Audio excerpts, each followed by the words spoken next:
y eso es.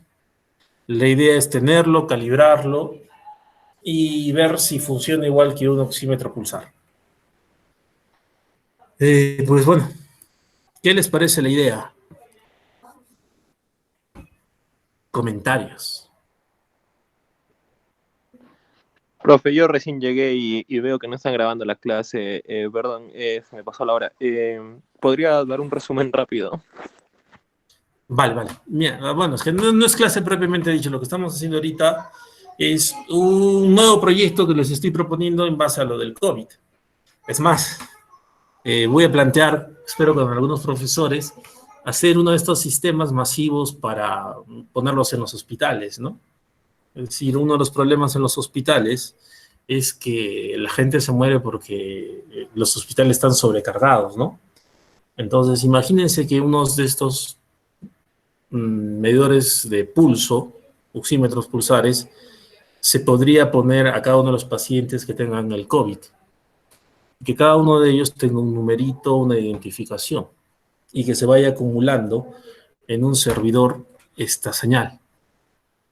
Entonces, cuando las personas comiencen a tener dificultades respiratorias, se podría hacer hasta un predictor para que la señal, para que esté al menos un nivel de referencia o dos niveles, para que los médicos se den cuenta que realmente estas personas están con algún tipo de insuficiencia, y una roja, pues, para que es necesario que se mire, pues, antes de que las personas mueran. Esto ya existe en otros lugares, ¿no? Es decir, no estamos inventando nada nuevo, pero la idea es hacer un medidor sencillo que tal vez no sea tan exacto como los que hay, y hay algunos que son muy caros, pero que al menos dé algunas indicaciones fáciles para hacerlo. A ver, lo que les había mostrado es que vamos a ver de nuevo nuestro sistemita. Esto es muy fácil, chicos, a ver. Un infrarrojo, un diodo, dos fototransistores o dos fotodiodos, perdón, deben estar en un sol. Ya uno de calidad que te cueste 3 soles. Un fotorreceptor creo que está a 2 soles. Acá hay como 7, 8 soles. Si ustedes también están formados estos básicamente en OPAMs, un TL082 te trae dos, acá podemos poner un TL084, un par de panes, a lo máximo de 8 panes en total, y un grupo de resistencias. Yo creo que esto circuitalmente debe costar unos 10 o 15 soles. Ellos quieren hacerlo con un PIC. Yo sé que ustedes aún no saben programar, pero saben algo de Arduino, y el Arduino ya tiene una señal analógica.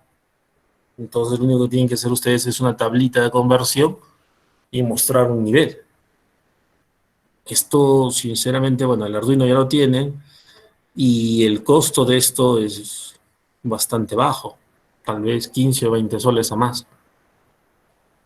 Ahora, hay que hacer pues algunas medidas, algunos diseñitos, hay que calibrarlo en función de alguno que alguno de ustedes se compre, etc., ¿no? Para ver cómo varía. Pero ese es otro tema, ¿no? Uh, pero es en grupos, creo, ¿no? Y creo que sí hicieron algo de Arduino en programación 2. Sí, claro, lo tendrían que hacer en físico. Ahora, este sistemita para implementarlo,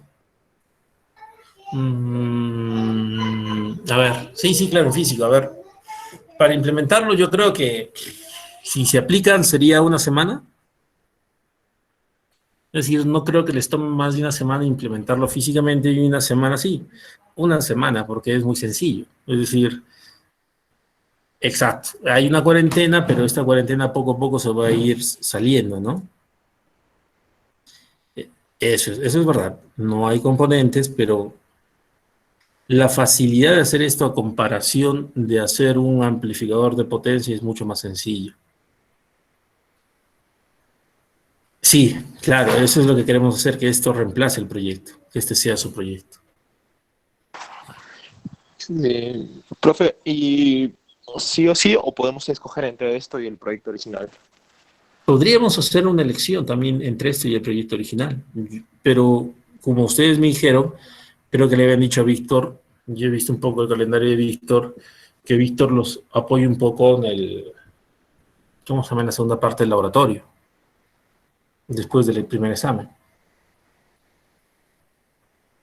Claro, Entonces, él nos suele ayudar, o sea, nos aconseja, nos revisa el avance en el caso de los laboratorios presenciales y bueno, como él mueve bastante el tema de transistores, siempre nos apoya cuando, con el proyecto de ese tema, ¿no? Ahora, cambiarlo a algo de Arduino es, no sé, no sé si lo sepa él, no hemos conversado no, nada con no, él. olvídate, Víctor o cualquier persona sabe un Arduino. No, claro, claro, o sea, sé que lo sabe, pero, o sea, lo que digo es que sale de lo de aplicar el tema que No, estamos no, pero haciendo a los ver, profesores, ¿no? un ratito, el tema de Arduino es muy sencillo, ¿no? Es decir, no nos compliquemos de eso. El tema de Arduino es básicamente hacer esto. Es decir, tú tienes un nivel que varía de 0.4 a 1.4, que es un nivel en analógico, y lo único que tienes que hacer en Arduino es hacer esta curva. ¿De acuerdo? Es decir, y mostrarla en algún elemento. Es decir, esto de acá es una ecuación. Es decir, lo que se basa en Arduino, la relación de estos dos, es decir, la división entre este valor y este valor, máximos y mínimos, y este valor.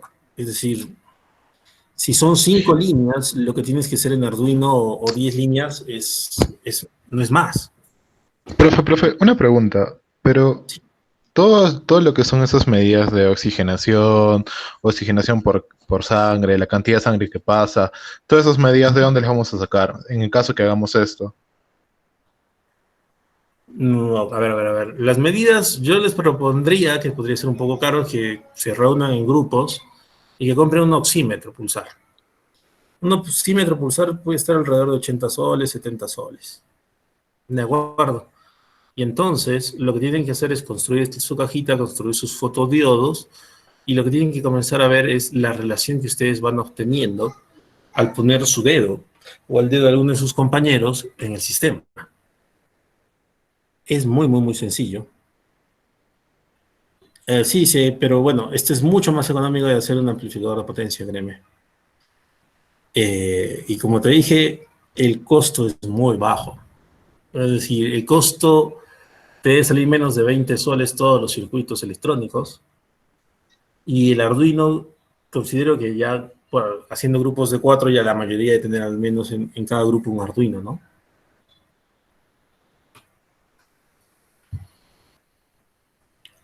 Eh, pero podríamos pensar en hacer dos, ¿no? Pero podemos complicarlo a Víctor para que sea dos proyectos, ¿no? El amplificador y el Arduino. Entonces, con los delegados, ¿están los delegados?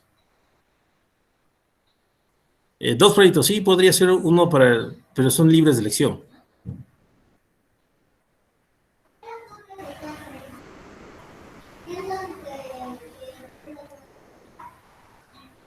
Entonces, Profesor, sí, profesor, disculpe, ¿qué dijo que íbamos a tomar como señal de muestra? Se cortó el audio.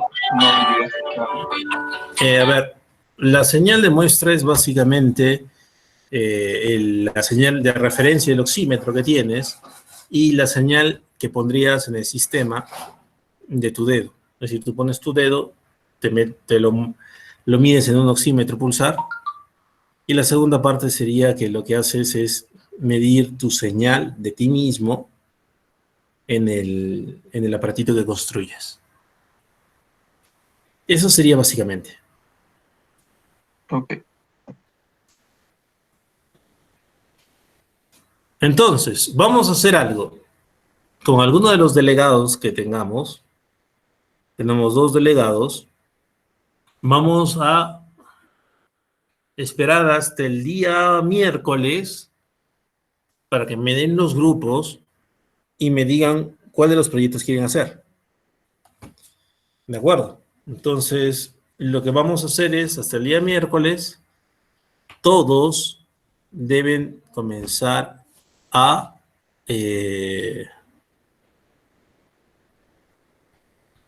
¿cómo se llama? A agruparse. No, pero esto es simplemente decir con quiénes van a trabajar, ¿no? Los grupos habíamos dicho que son de 4 personas,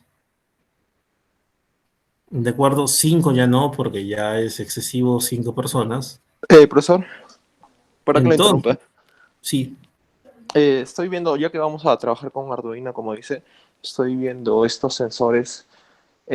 O sea, en vez de poder comprar todo un pulso oxímetro y Ujú. modificarlo, podríamos usar los sensores de pulso cardíaco que ya vienen implementados para Arduino.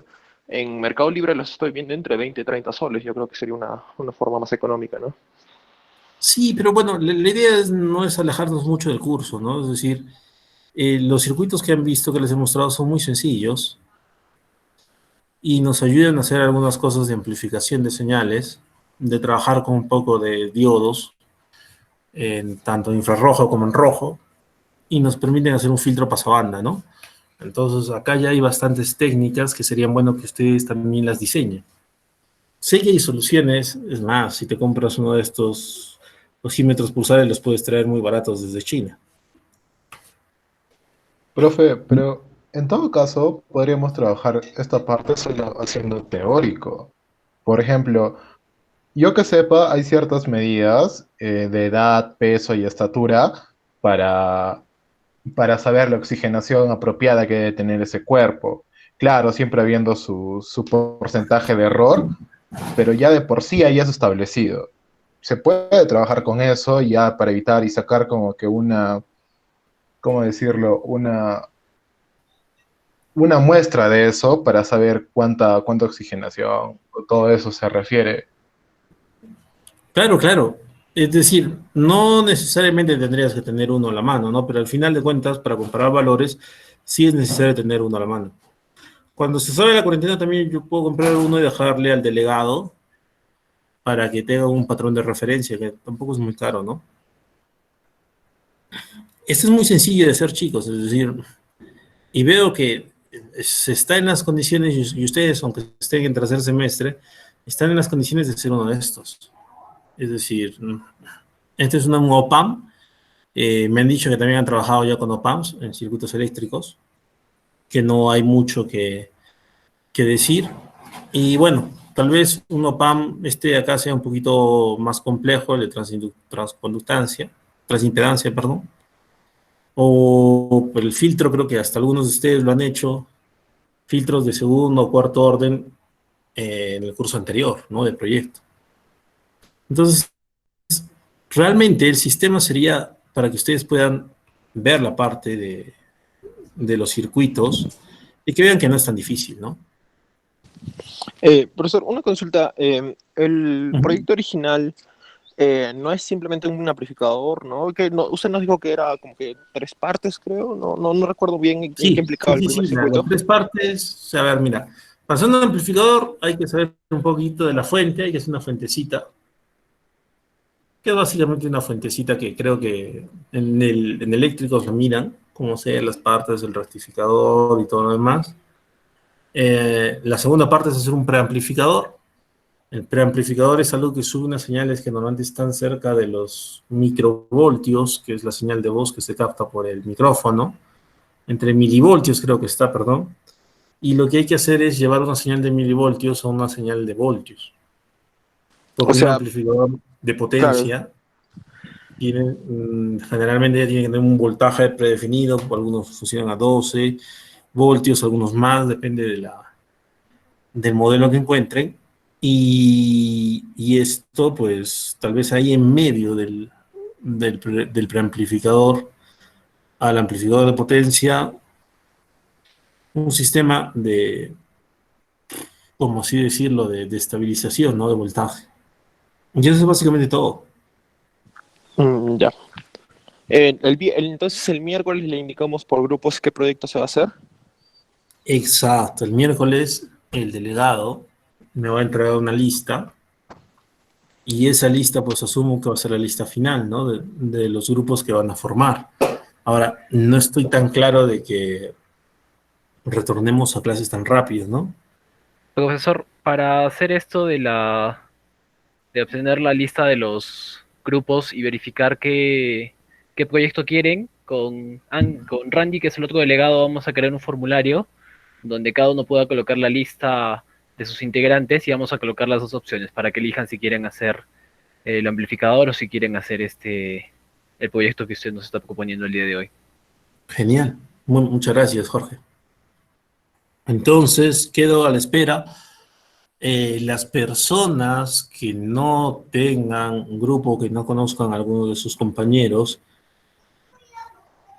y lo que vamos a intentar hacer es mándenme un correo, y lo que voy a hacer es a estas personas que no tengan grupo, las voy a intentar contactar.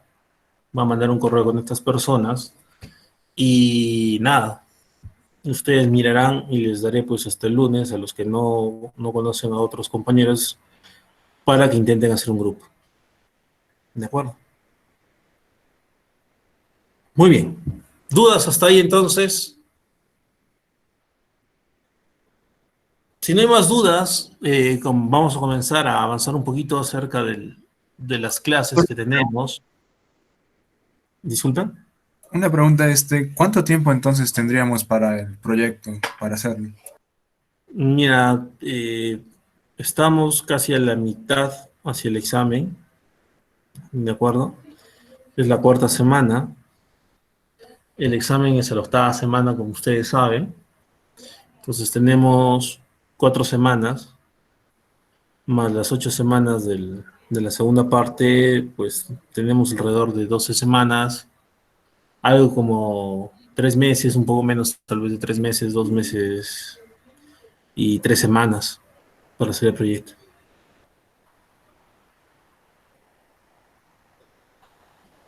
¿De acuerdo?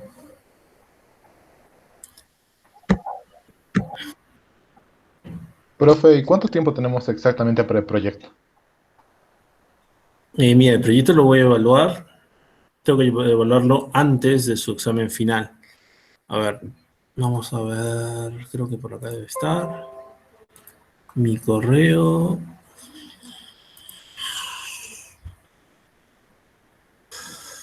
La finalización creo que va a ser entre el 20 y el 27, ¿no? De julio, el examen final.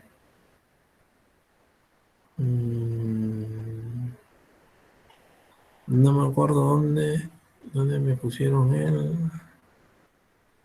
Me enviaron hace poco, ¿no? Un correo con las nuevas fechas. Creo que es entre el 20 y 27.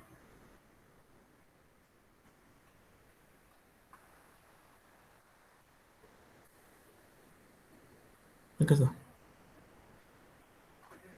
A ver, oficialmente, exámenes finales del 20 al 25 de julio. Entonces, tendríamos hasta el 17, ¿no? Hasta el 17 de julio, que es viernes, para la presentación ¿cómo se llama? Del proyecto. Exactamente.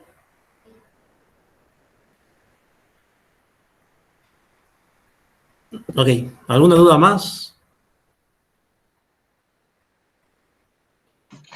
Profesor, según el paper, ¿ahí también están haciendo el oxímetro o eso se va a tener que comprar? No, a ver. A ver, el oxímetro está compuesto de... Ahí mismo han hecho el oxímetro, ¿sí? Está compuesto simplemente de 2 LEDs y un fotodetector, y lo que hacen es la comparar. Bueno, el que se tiene que comprar, o que yo podría comprar y dejarlos para que ustedes lo calibren, es el patrón, ¿de acuerdo? Para que ustedes sepan qué valor deberían de tener. ¿Ok? Es decir, lo que están viendo ahí es la construcción del oxímetro. Y no es muy difícil hacer, ¿ah? Créanme que esto es muy sencillo. Es más, lo pueden simular por Proteus, por Multisim, por el software que ustedes deseen. Simplemente es poner una señal y ver en el otro lado si está recibiendo la misma señal, ¿no? Y optimizarlo, nada más. Tampoco es tan difícil. Es decir, ese paper es un oxímetro pulsar. Y este es un oxímetro pulsar con información en español, ¿no? Hay también bastante información en inglés.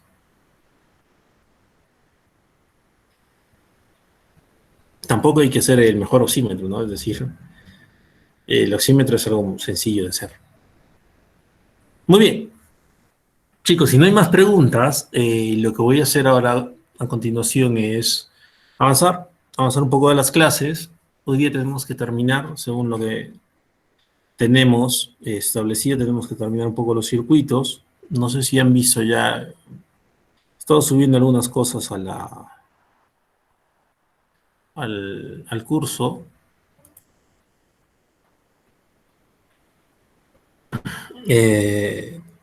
Yo no sé si han visto que ya activé dos tareas, la tarea 1 y la tarea 2. El miércoles les voy a dejar una tarea 3. Y bueno, también he puesto unas diapositivas de aplicaciones con diodos, ¿no? Que vamos a comenzar a verlas hoy día también. Y después de esto lo que vamos a hacer es terminar de verlas el miércoles, ¿no? La próxima semana vamos a ver lo que son transistores, básicamente los BJTs. Vamos a hacer una clasecita un poquito teórica el día lunes. Y el día miércoles ya comenzamos con lo que es la polarización o el funcionamiento de transistores en DC. Ahí hay bastantes problemas. Y la próxima semana hacemos todo lo que son los mismos transistores en AC. Y un grupo de problemas acerca de ellos. Y hasta ahí llegamos para su primer examen. Es decir, ustedes lo que van a dar de exámenes es un poquito acerca de diodos, acerca de transistores, polarización de transistores y algunos circuitos basados en transistores. Y hasta ahí va a ser su primer examen. Espero que ya lo puedan ver. A ver, bueno, continuamos un poco. Vamos con nuestras clases. Acá es, creo que es este. No, ese no es. Creo que es esta.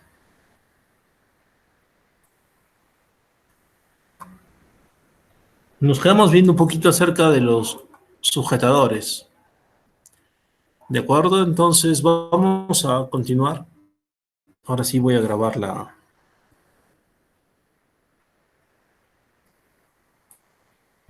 clase para subirla. Ah, no, ya está grabando, ¿no? Bueno, ya estaba grabando.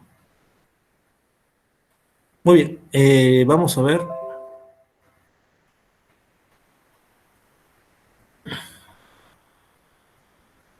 Los sujetadores. Pues, ¿qué son los sujetadores? Pues básicamente un sujetador es lo que dice acá. Es una red que va a estar compuesto básicamente de un diodo, de una resistencia y un capacitor.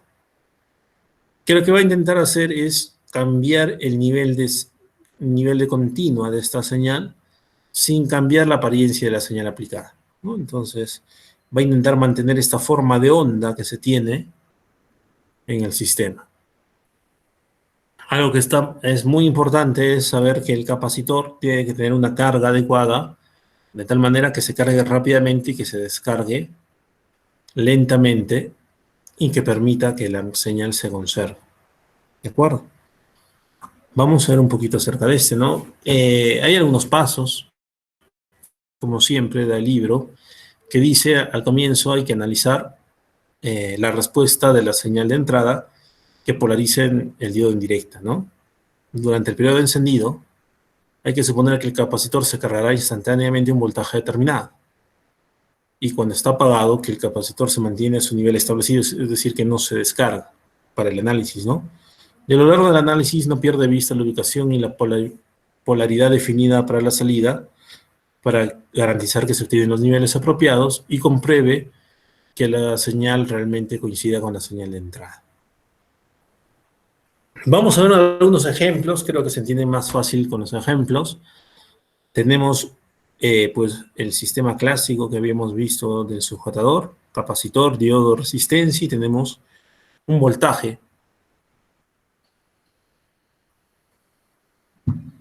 de 5 voltios. La señal que tenemos es una señal oscilante que varía entre el ciclo positivo de 10 voltios y un ciclo negativo de 20 voltios. Tiene una frecuencia de 1 kilohertz, es decir, 1000 hertz. ¿De acuerdo? Lo primero que se tendría que ver es cuánto es el periodo de la señal, ¿no? Entonces ya sabemos que la frecuencia es la inversa del periodo. Entonces, por una frecuencia de 1000 Hz, tenemos aproximadamente un periodo de 1 milisegundo. Y cada uno de los intervalos de tiempo que se va a analizar, la señal positiva y la negativa sería la mitad. Por tanto, tendríamos 0.5 milisegundos entre los niveles. Este sería el circuito. Entonces, ¿qué es lo primero que tenemos que hacer? Es muy fácil. Hay que analizar la salida en cada uno de los niveles, ¿no? En primer nivel, ¿de acuerdo? De T1 a T2,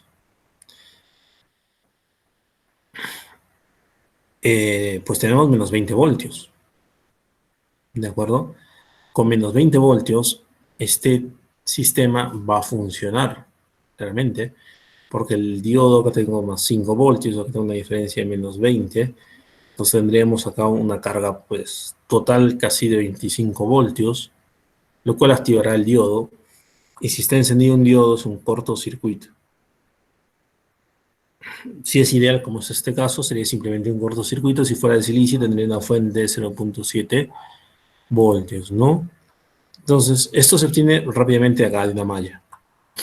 Y aplicando la malla, eso es bastante interesante. Tenemos los menos 20 voltios de polaridad menos más, el voltaje del capacitor, y los 5 menos 5 voltios de la fuente de tensión. Entonces, igualando esta malla igual a 0, tenemos que el voltaje del condensador se cargaría hasta 25 voltios. Eso quiere decir que en este intervalo de menos 20 voltios vamos a tener un capacitor a 25 voltios. La salida, obviamente, será 5 voltios. B0 va a ser básicamente el cortocircuito más la fuente que tenemos acá de 5 voltios. ¿Qué pasará en el periodo T2 a T3? Es este periodo de acá, entre T2 y T3. Vamos a cambiar los menos 20 voltios por los 10 voltios, que lo han hecho acá. Es decir, hay 10 voltios. Y si acá hay 10 voltios y acá hay 5 voltios, y está el cátodo en este lugar, obviamente el diodo está apagado. Y si el diodo está apagado, el circuito del diodo, esta sección va a estar en circuito abierto. Y como está en circuito abierto, lo que vamos a tener es esta malla desactivada, y lo que tendríamos es una malla total acá. En lo cual, si aplicamos las leyes de Kirchhoff, la sumatoria de las tensiones es igual a 0, la ley de Kirchhoff de voltajes, tendría que tengo 10 voltios más 25 voltios, menos el voltaje de salida sería igual a 0. En general tendría que el voltaje de salida tendría 35 voltios entre los extremos. ¿De acuerdo? Finalmente, para comprobar que los valores del capacitor y de la resistencia son los correctos, sabemos que el tiempo de descarga de un sistema RC está dado por su multiplicación, R por C. Entonces, si yo tengo 100 kiloohmios de resistencia y tengo 0.1 microfaradios, esto me sale un valor de 10 milisegundos.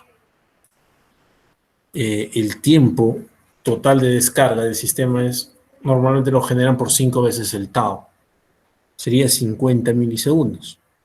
Y si yo comparo los 0.5 milisegundos del periodo de la señal que habíamos visto, de subida y bajada, y lo comparamos 0.5 milisegundos con 50 milisegundos, nuestra aproximación que teníamos de que el sistema se carga inmediatamente y se descarga muy lentamente es correcta. Entonces, este sistema está bien diseñado. ¿De acuerdo? Es muy sencillo de ver. Vamos a ver la forma final que tenemos. Pues es esta, la forma final. De T1 a T2 tenemos una señal de menos 20 voltios que se está transformando en una señal de ¿cuánto? De 5 voltios. La señal de T2 a T3 teníamos 10 voltios, se está transformando en una señal de 35 voltios y así sucesivamente. ¿Se ha movido la señal? Sí, claro que sí. La señal de DC ha subido o ha bajado, como es lo que habíamos visto. Es decir, nuestra señal de DC está por encima o por debajo de la señal que queríamos. Teníamos esta respuesta y pues sí, está funcionando el sistema. Algunas otras redes sujetadoras existen. Pues nada, esta es una de ellas. Sube, baja, sube, baja. En este caso no tiene una fuente de tensión puesta. Si tuviera una fuente de tensión, V1, este V1 va a estar en el límite que estábamos viendo luego, como máximo. Puede ser la tensión también a la inversa, ¿no? La fuente de tensión ponerla en inversa y entonces lo máximo que tendríamos es el valor de V1. También se puede hacer con el diodo en directa o en inversa, dependiendo si queremos o no queremos voltear o invertir la señal. ¿De acuerdo? Acá tenemos el voltaje de V1 o menos V1 que se tiene. Entonces estas son redes sujetadoras.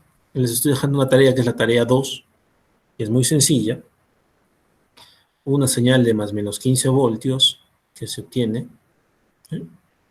Tiene un capacitor de 2.2 microfaradios, una fuente de tensión de menos 10 voltios, una resistencia de 100 kiloohmios, y se pide que ustedes encuentren los valores del máximo y del mínimo de esta señal. Es muy fácil de hacer.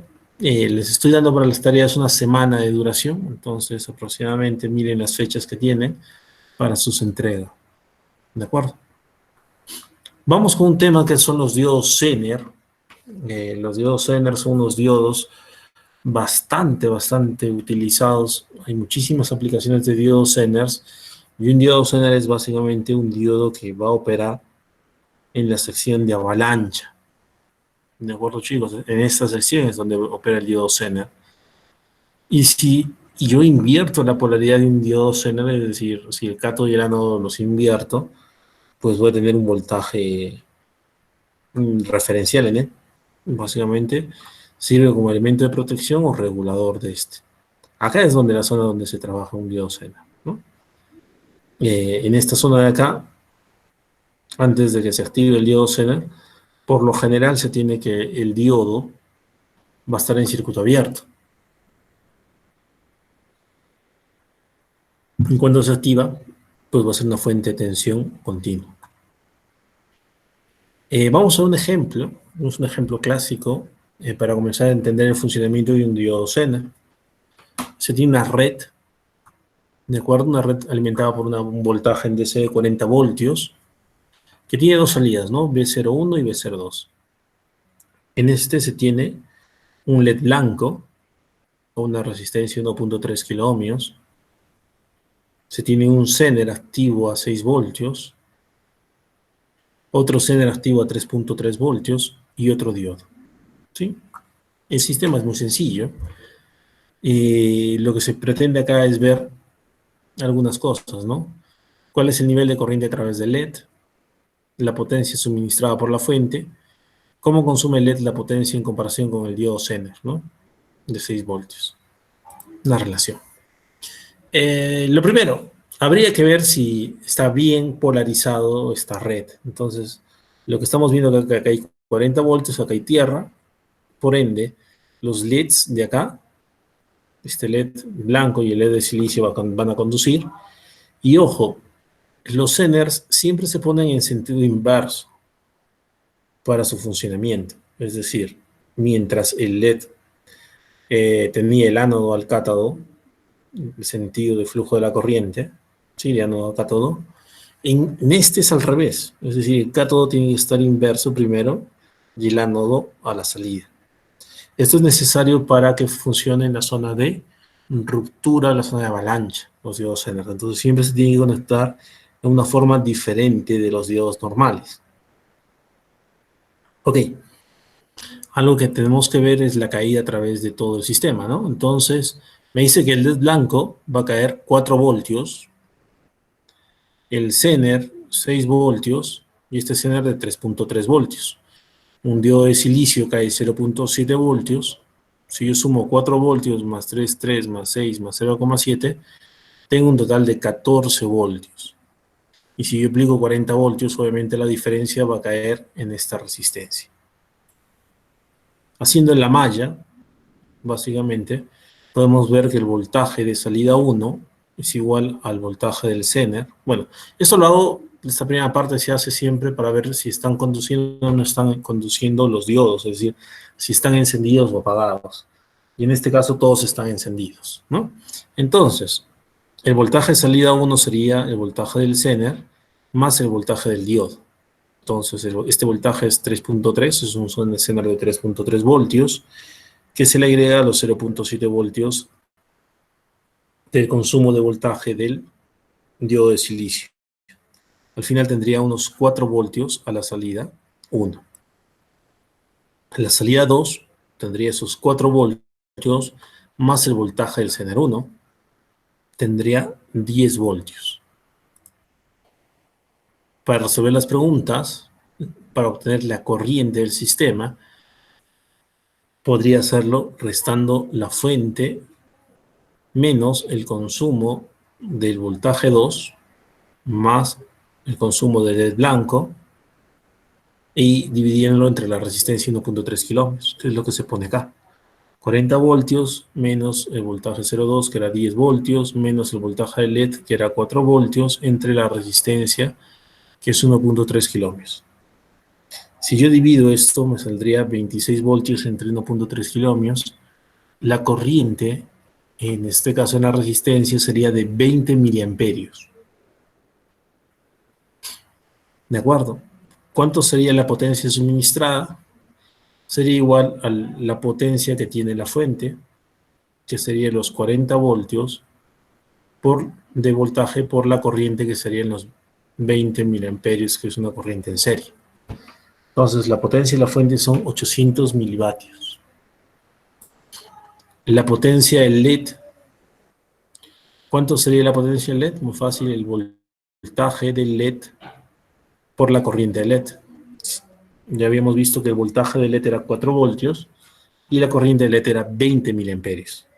En total, la multiplicación de los dos me da 80 milivatios. Y la potencia del Zener, en este caso de 6 voltios, sería lo mismo, ¿no? Sería el voltaje por la corriente. El voltaje es 6 voltios y la corriente es 20 miliamperios. En general serían 120 milivatios. Vamos a ver otro ejemplo. ¿Sí? Este es un ejemplo también sencillo para ver cómo funciona este sistema Zener. Pues miren, se tiene este circuito que está compuesto de una resistencia, un Zener de 20 voltios y un diodo de silicio. ¿De acuerdo? Y se aplica una señal sobre esta de más o menos 60 voltios. Pero el Zener funciona a 20 voltios. Lo que va a pasar a continuación es algo muy sencillo. Esto creo que se explica muy fácilmente acá en estas gráficas. Si el voltaje es mayor a 20,7 voltios, ¿qué va a pasar si este voltaje es mayor a 20,7 voltios? El Zener va a comenzar a conducir. Y si el Zener conduce en la parte de avalancha, pues, lo que va a hacer su equivalente es básicamente una fuente de tensión de 20 voltios. ¿De acuerdo? ¿Por qué tiene que ser mayor a 20,7 voltios? Porque acá hemos puesto un diodo. ¿De acuerdo? Si este diodo, si acá fuera 20 voltios simplemente, menos 20 voltios me sale acá 0 voltios. y este diodo de silicio necesita 0.7 voltios para comenzar a conducir. Entonces esto estaría abierto. En general, si el sistema es menor a 20,7 voltios, este Zener no se va a activar, va a ser circuito abierto, y este también. Es decir, de 20 a 20,7, este Zener sí va a estar activo, pero lo que vamos a tener acá es un circuito abierto, y menores a 20 voltios, este va a estar abierto. Acuérdense que un Zener está en circuito abierto si no se llega a la tensión. En general, lo que vamos a ver es esta curva. Realmente esta curva está en 20,7. ¿De acuerdo? No está en 20. Entonces, la salida, bueno, la salida sí es 20, perdón.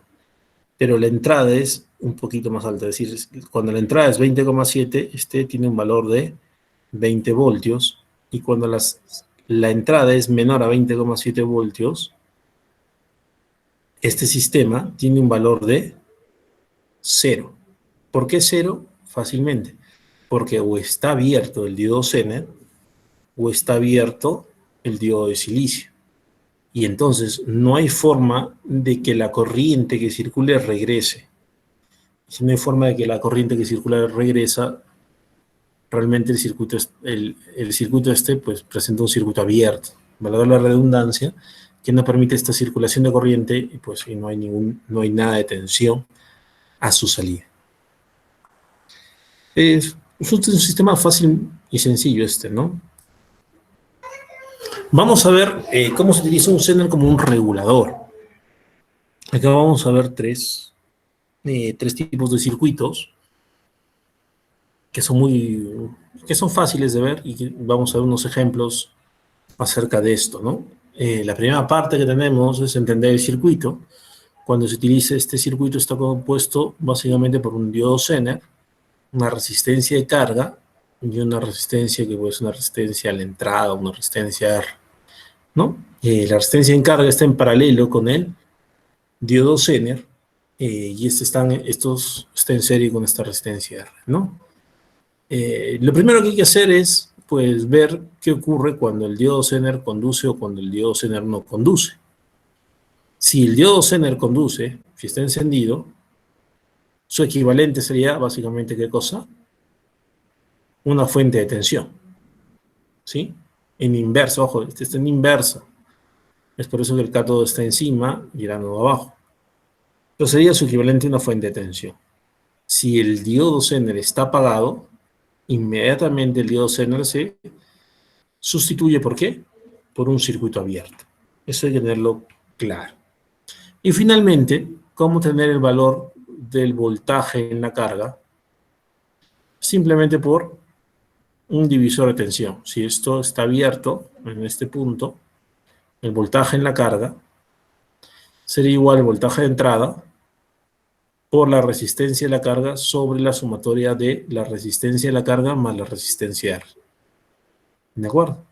Entonces este va a ser un límite inmediatamente cuando el diodo pase a no conducir. Es decir, cuando el diodo está apagado, el diodo Zener esté apagado. Vamos a ver algunas formulitas sencillas. Voltaje, cuando está conduciendo el diodo Zener, el voltaje en la carga es igual al voltaje del diodo Zener. Y ahora, haciendo un poquito de matemáticas y sabiendo que la corriente R, que es la corriente de la fuente básicamente, se divide en dos, una sección que va a la corriente de la carga y otra que pasa por el diodo Zener, puedo asumir que la corriente de la fuente es igual a la corriente del diodo Zener más la corriente de la carga. Y acá podría ser despejando que la corriente del Zener es igual a la corriente que pasa por R menos la corriente en la carga. Si yo ya tengo el valor de esta corriente, podríamos reemplazarla fácilmente para hallar la potencia del diodo Zener, que podría ser voltaje en la fuente por la corriente, el diodo Zener por la corriente del diodo Zener. Algunas cosas que podríamos también hacer fácilmente es hallar la corriente IR. Si yo tengo el voltaje de la fuente y tengo el voltaje del diodo Zener o el DL, ¿sí? Tendría el voltaje que está acá, en la resistencia. Y esta lo divido entre su resistencia, tengo inmediatamente la corriente IR. Y la corriente en la carga es básicamente el voltaje en la carga sobre la resistencia RL. ¿Sí? Vamos a ver una aplicación de esto, un ejemplo, donde me pide básicamente determinar el voltaje en la carga, el voltaje de la resistencia, la corriente del Zener y la potencia del Zener. En el primer caso lo voy a hacer con una resistencia de 1.2 kiloohmios y en el segundo caso con una resistencia de 3 kiloohmios. Para que vean que esta resistencia de carga es la que va a definir la conducción o la no conducción del diodo Zener.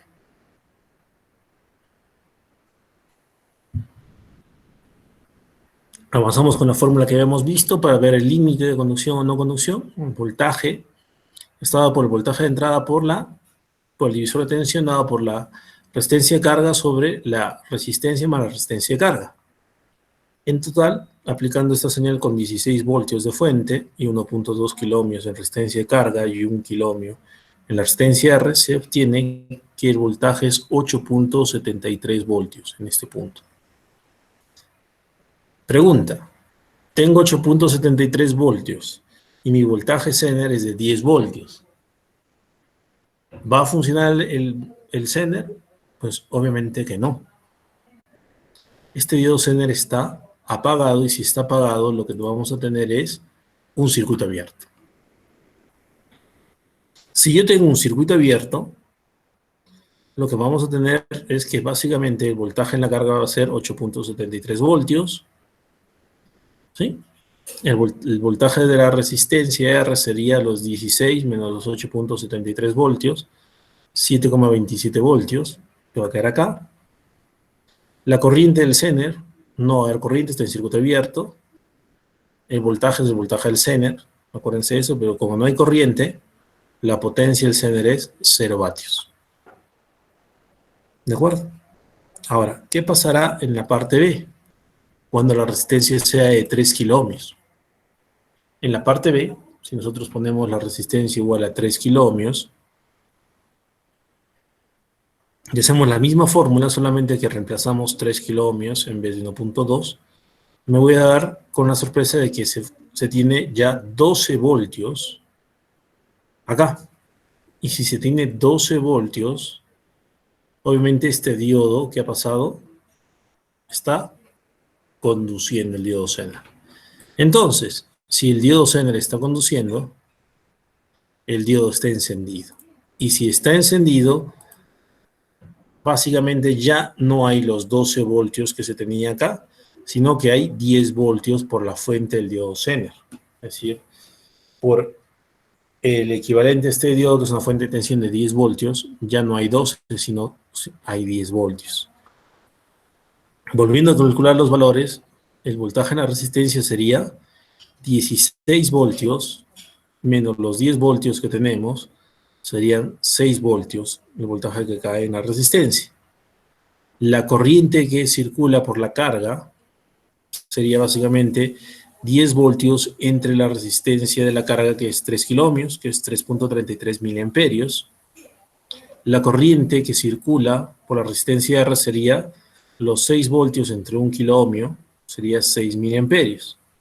Y la resta, obviamente, sería los 6 miliamperios menos 3.3 miliamperios, 2.67 miliamperios que recorrerían por el diodo Zener.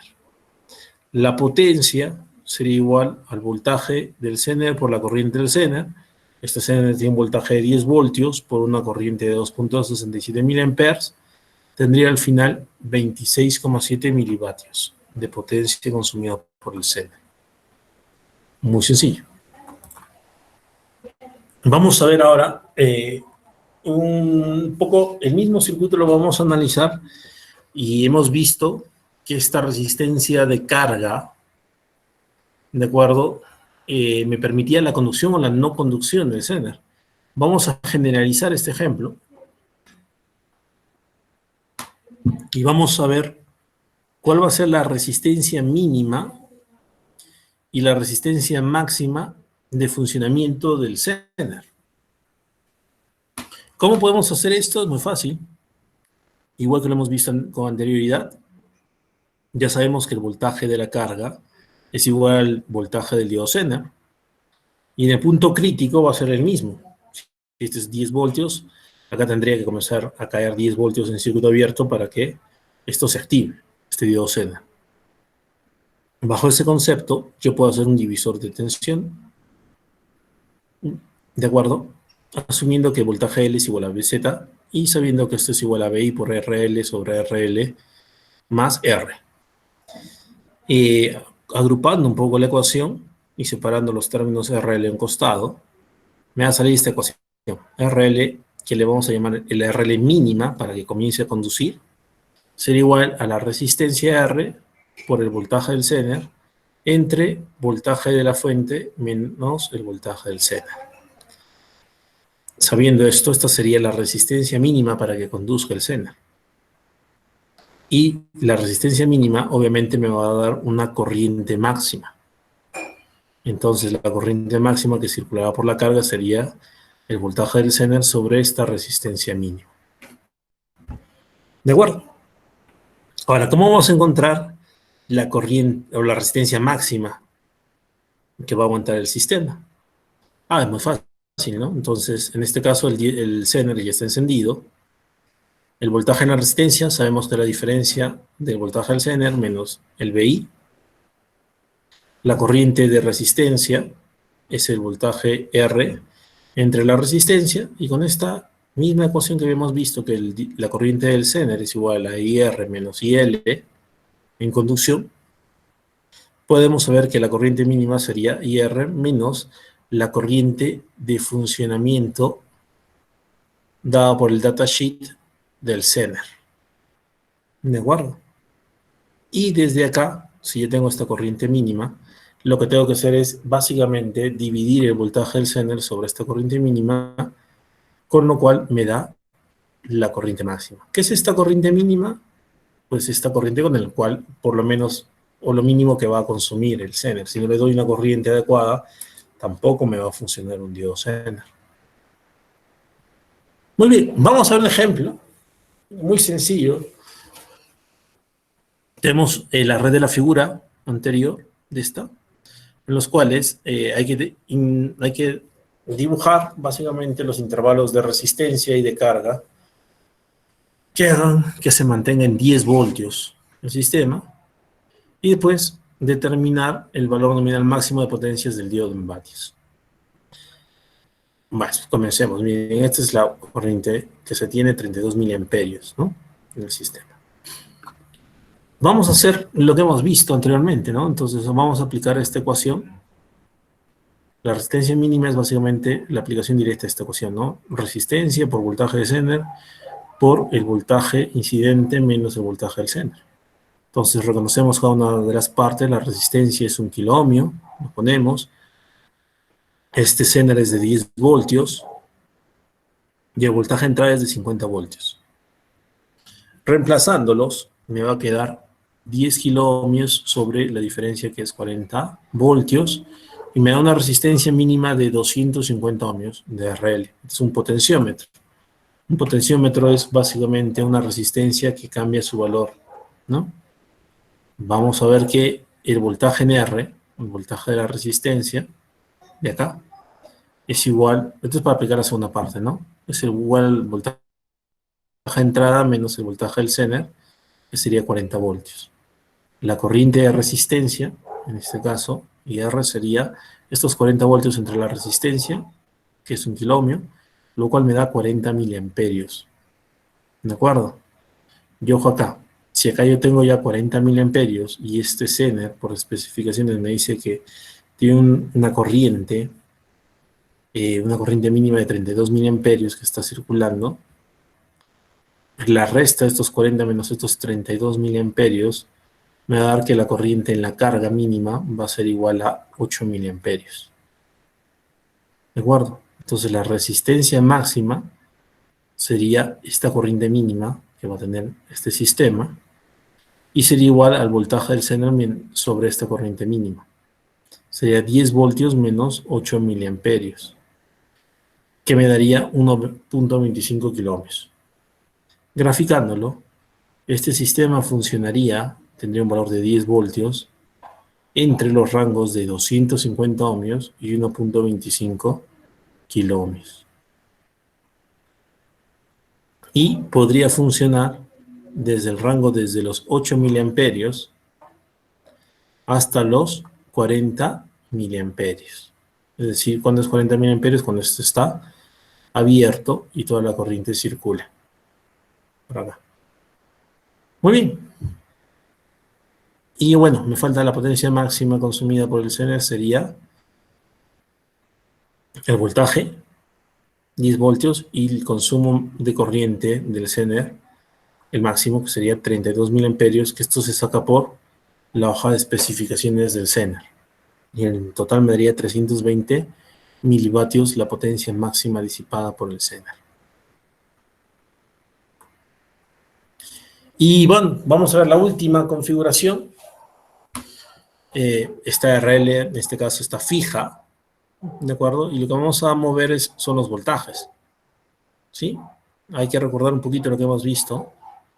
En el primer caso, acá en el primer ejemplito del Zener, habíamos visto que el voltaje de entrada es fijo y la resistencia R es fija, ¿de acuerdo? Y habíamos visto cómo se alteraba o cómo funcionaba el sistema, ¿sí? Encendido o no encendido. ¿De acuerdo? En el segundo caso, habíamos visto, en este caso, el voltaje VI es fijo y la resistencia y la carga es variable, que es lo que acabamos de dibujar acá, ¿no? De dónde a dónde realmente varía este potenciómetro para que el circuito funcione. Y finalmente lo que vamos a hacer es un voltaje variable de entrada y ver qué pasa con el Zener, ¿no? Muy parecido al primer ejemplo que creo que vimos de diodo Zener. Básicamente, de la misma ecuación, que es una ecuación del divisor de tensión puesto acá, ¿sí? Entre este RL y este R, podemos ya no despejar el valor de RL, sino vamos a despejar el valor de la entrada, VI. Entonces, con la misma ecuación despejamos el voltaje I, y le ponemos un voltaje cuando el voltaje en la carga es igual al voltaje Z, es el punto de ruptura. Y este le llamamos el voltaje mínimo. Entonces el voltaje mínimo de conducción del Zener sería RL más R por voltaje en Z sobre RL. Es básicamente del divisor de tensión sale todo. La corriente máxima del Zener, o que limita el valor máximo es decir, la corriente del Zener máxima limita realmente el valor de la entrada. Entonces habíamos dicho que este IZM es la corriente que pasaba por el Zener y está en las hojas de datos o especificaciones de cada Zener, va a depender de cada uno de los Zeners, ¿no? Entonces este ICM ya sabemos que es igual a la corriente de la resistencia menos la corriente que circula por la carga. Entonces a esta corriente le podemos llamar la corriente máxima. Entonces, despejando, IR máximo sería IZM más IL, ¿de acuerdo? Y ahora, lo único que tenemos que hacer es encontrar el voltaje máximo del sistema, el Vmax, que sería el voltaje de la resistencia máxima más el voltaje del Zener. El Vmax sería igual a esta corriente máxima que tenemos acá, multiplicado por la resistencia, que me da el voltaje, más el voltaje del Zener. Y esas son las dos formulitas que vamos a usar. El VI mínimo y el VI máximo. Vamos a hacer un ejemplo para que lo puedan observar. Vamos a determinar el intervalo de valores de VI que mantendrá encendido el diodo Zener de la figura, ¿no? Entonces, este es un diodo Zener, ya me dan no solamente el voltaje, sino también su corriente máxima, que es 60 miliamperios, dos resistencias de 220 ohmios y una de 1.2 kiloohmios. Vamos a ver que esto es muy fácil. El voltaje mínimo habíamos dicho que era ¿qué? La misma ecuación del divisor de tensión invertido, ¿de acuerdo? El voltaje, vamos a reemplazar los datos, la resistencia de carga es 1200 ohmios, la resistencia R es 220 ohmios, el voltaje del diodo del diodo Zener es 20 voltios y sobre la resistencia de carga que es 1200. En total, el voltaje I mínimo me sale que es 23.67 voltios. ¿De acuerdo? Ahora vamos a ir al voltaje de corriente máximo que se encuentra. En este caso, sabemos que la corriente en la carga es igual al voltaje de la carga sobre la resistencia de la carga. ¿Sí? Entonces ya sabemos que en este caso el diodo Zener es de 20 voltios y la resistencia en la carga es 1200 ohmios. Me da una corriente en la carga de 16,67 miliamperios. ¿De acuerdo? La corriente I máxima sería igual a ¿qué? La suma de esta corriente más la suma de la corriente que pasa máxima por el Zener. Entonces sería 60 miliamperios más 16,67 miliamperios de la corriente que circula por la carga. En total tendríamos que esto sería igual a ¿cuánto? 76,67 miliamperios. Obteniendo ya la corriente IR máxima, la suma de estas dos, y multiplicando por su resistencia de 220 ohmios, más el voltaje del Zener, obtenemos que 16,87 más 20 voltios, esto me da igual a 36,87 voltios. Entonces, el funcionamiento del Zener va a variar desde 23,67 voltios hasta 36,87 voltios, y en este rango va a funcionar el diodo Zener. ¿De acuerdo? Muy bien. Preguntas, chicos. ¿Alguna duda, señores? Profesor, Sí. dijo que IZM es la corriente máxima del Zener, ¿verdad? Sí.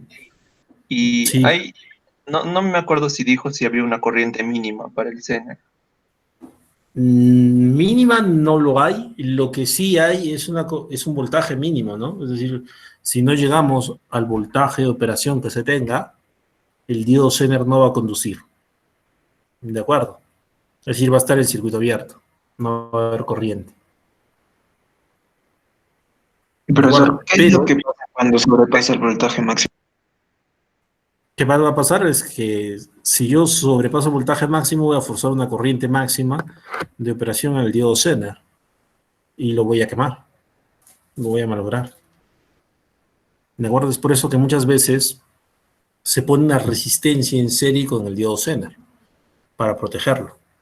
Si mi diodo Zener es muy bajito y yo esfuerzo que haya una corriente mayor a las indicadas, a la máxima que puede circular el diodo Zener, lo que va a pasar es que le voy a forzar que vaya más corriente a través de él y lo voy a quemar.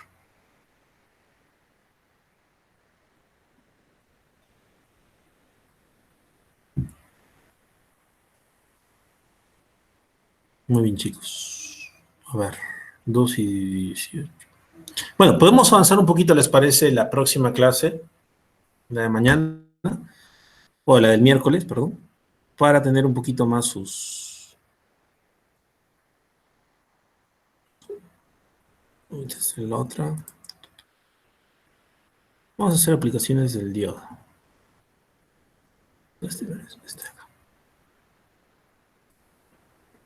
De paso que yo les voy dejando algunas tareas.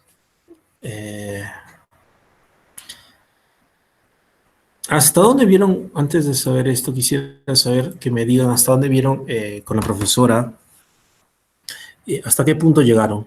¿Llegaron a ver algo de aplicaciones de diodos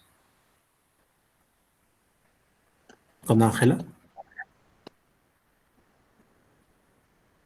Solo mencionó, el último lo que hicimos fue tipo de diodos, nada más, solo mencionó. Hicimos un trabajo donde investigábamos. Los tipos de diodos. Sí. Ya. Ok. Y les dejó uniformes. Vale. Ojo que creo que les dejó como 2 tareas, ¿no? 2 o 3 tareas. Eso se va acumulando para su... le voy a decir a Ángela que supongo que les ha dado tiempo una semana, ¿no? Es decir, el sistema está abierto una semana para dejar tareas. Entonces, una semana deberían ya obtener sus valores. Profesor, Entonces, en el informe sí, nos dejó sobre un tipo de diodo llamado Schottky y no sí. encontramos cómo es que se aplica el diodo Schottky porque no encontré muchos ejercicios, por ejemplo. Ejercicios como que no hay mucho. El Schottky cambia un poco su capacitancia.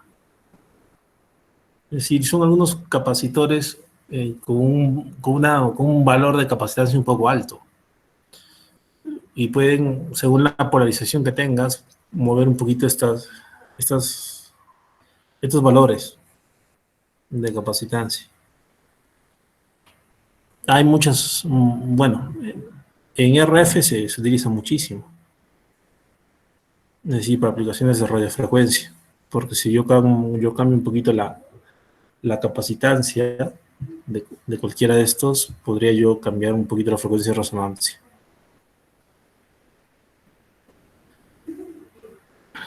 Ujú. ¿Qué más les dejo? Bueno, avancemos un poquito entonces en aplicaciones y con esto estamos terminando ya el capítulo 2. ¿De acuerdo? Que es la parte del capítulo 2 del libro, ¿no? Yo no les voy a dejar tareas más acá, si es que solo son las tareitas que ha dejado mis Ángela, ¿no? Este es un circuito muy interesante, que es el multiplicador de voltaje. Es bien interesante. Y yo no sé si puedan ver el voltaje de entrada que tengo acá, después de un transformador, es BM, y mediante esta red, que es básicamente un capacitor, dos diodos y otro capacitor, obtengo una salida, ojo en inversa, de 2 veces el voltaje de entrada. Entonces parece un poquito increíble, pero sí, es un duplicador de tensión. Acá les estoy dejando algunos videitos que me gustaría que los revisen para la próxima clase. Medición de un diodo. Lamentablemente no lo tenemos en forma práctica, pero bueno. Medición de un diodo Zener. Cómo se hace un duplicador de tensión, que es lo que estamos viendo. Y cómo se hace una fuente conmutada. De acá les voy a dejar una tareita, ¿no? Pero bueno, vamos con calma.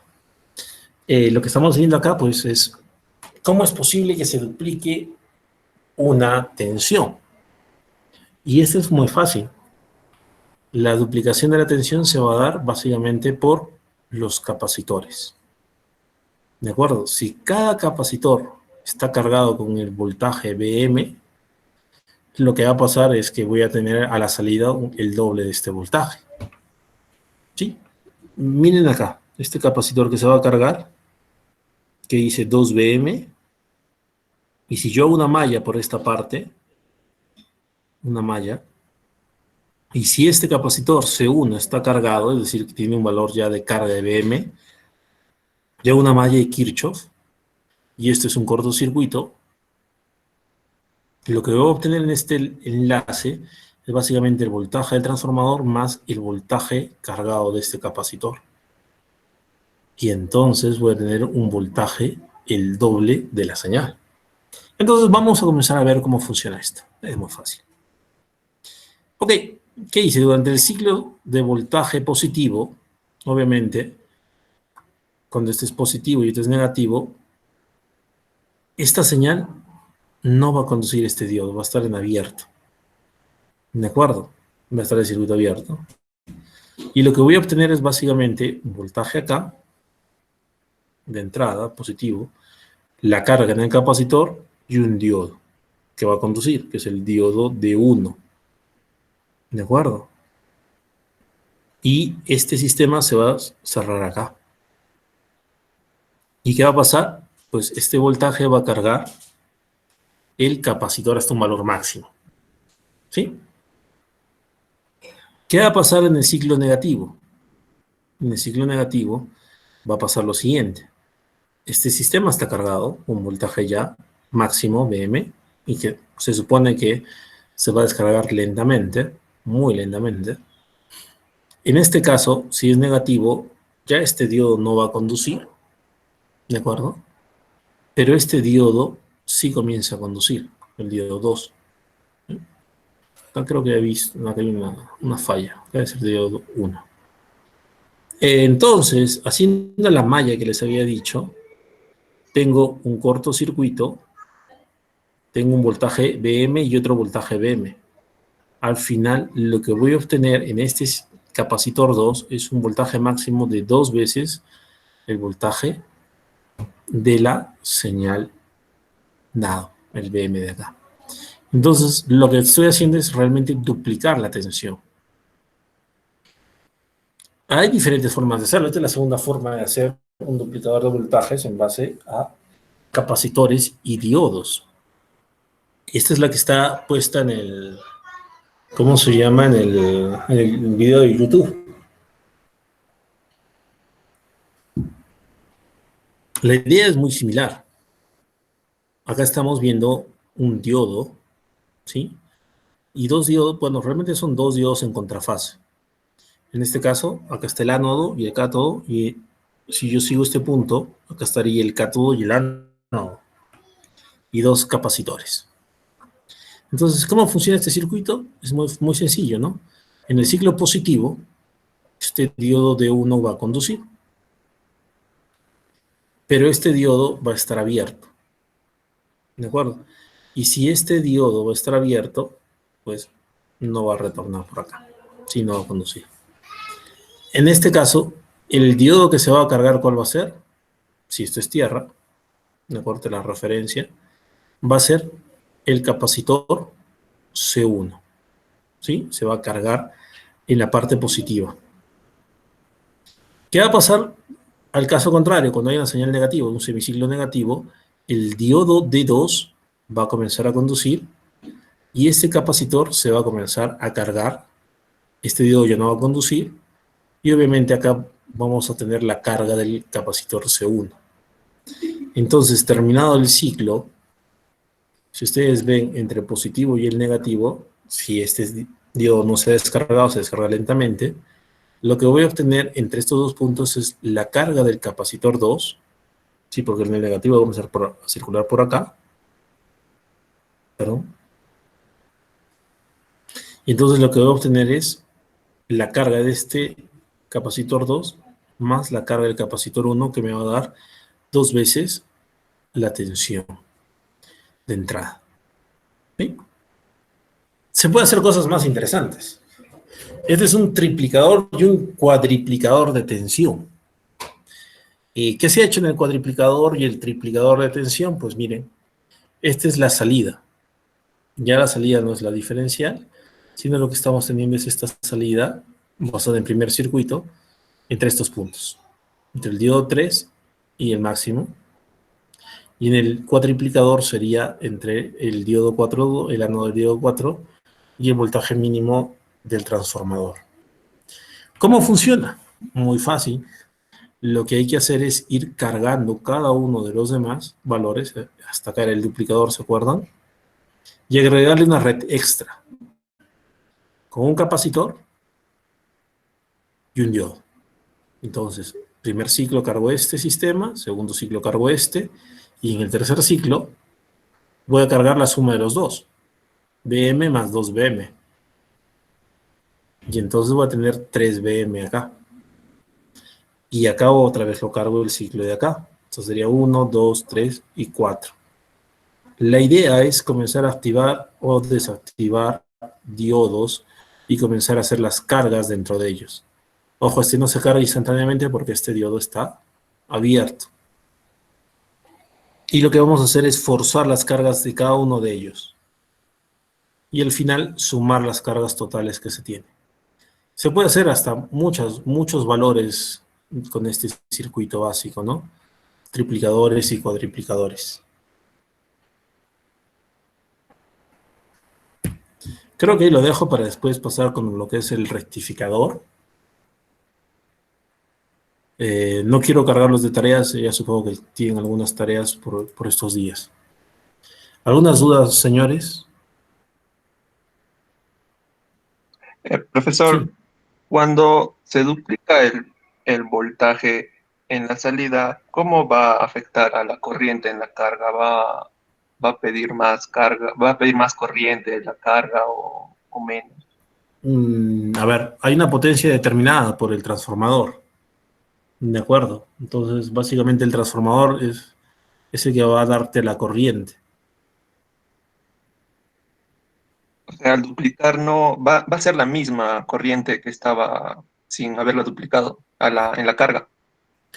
No necesariamente, te puede dar más corriente debido a que hay un capacitor cargado. Es decir, es como si tuvieras dos fuentes. Mira, tienes una fuente del transformador, ¿de acuerdo? Es decir, el transformador tiene una fuente de corriente y voltaje más una carga almacenada en un capacitor. Entonces, si tú le vas a pedir más corriente, obviamente la vas a sacar del transformador y de lo que va a descargar el capacitor.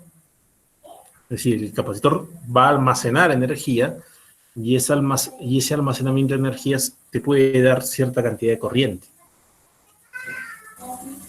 Es básicamente casi como una pila, ¿te parece? Cuando tú cargas una pila, pues tienes una corriente almacenada ahí, ¿no? Entonces, cuando tú cargas un capacitor, también vas a tener un voltaje almacenado. Si hay una energía almacenada ahí que te va a dar, pues, la corriente. Ok. Vale. Muy bien, señores. Trabajaremos con números complejos. Números complejos no mucho. Realmente no vamos a trabajar mucho con números complejos. En los exámenes, y como van a ver, básicamente va a ser teoría de circuitos. No vamos a trabajar mucho con esto, sino con algunos esquemas de transistores, de diodos y un poco de matemática, ¿no? Tal vez lo más complicado sea un poquito hacer los circuitos, pero les voy a dejar bastantes problemas.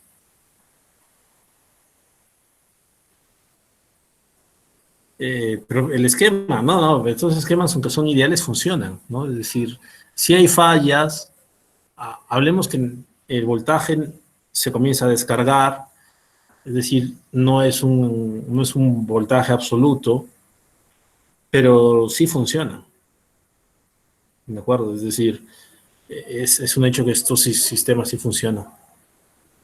No será la forma de onda idéntica a la de la salida, una sinusoidal perfecta. En el libro se ve que hay unos voltajes que son un poco diferentes, pero funcionan, al fin y al cabo. Es una señal periódica. Muy bien. Bueno, creo que por hoy damos por acabada esta clase, chicos. No se olviden de hacer sus grupos y de elegir hasta el miércoles el proyecto que van a tener. Profesor, estoy agregando ahora en el chat y en el grupo de WhatsApp el formulario en el cual van a poder colocar los integrantes y elegir el proyecto. Excelente, excelente. Y bueno, si ya saben, los que no tengan personas que conozcan o quieran ampliar su grupo, etc., envíenme un correo a esanroman@ucsp.edu.p y nada, voy a intentar contactarlos entre ustedes para ver si quieren tener más integrantes o no. ¿De acuerdo? Profe, Sí. Se mantiene hasta 4 integrantes máximo, ¿no? Sí, es que solo son 32. Si los ponemos a 5 ya son solo 6 grupos. Es decir, es bastante complejo, ¿no? 5 personas.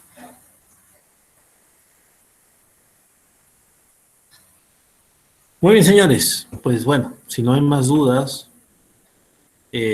nada, damos por concluida esta sesión y nos vemos el día miércoles. Que tengan una buena tarde. Hasta luego.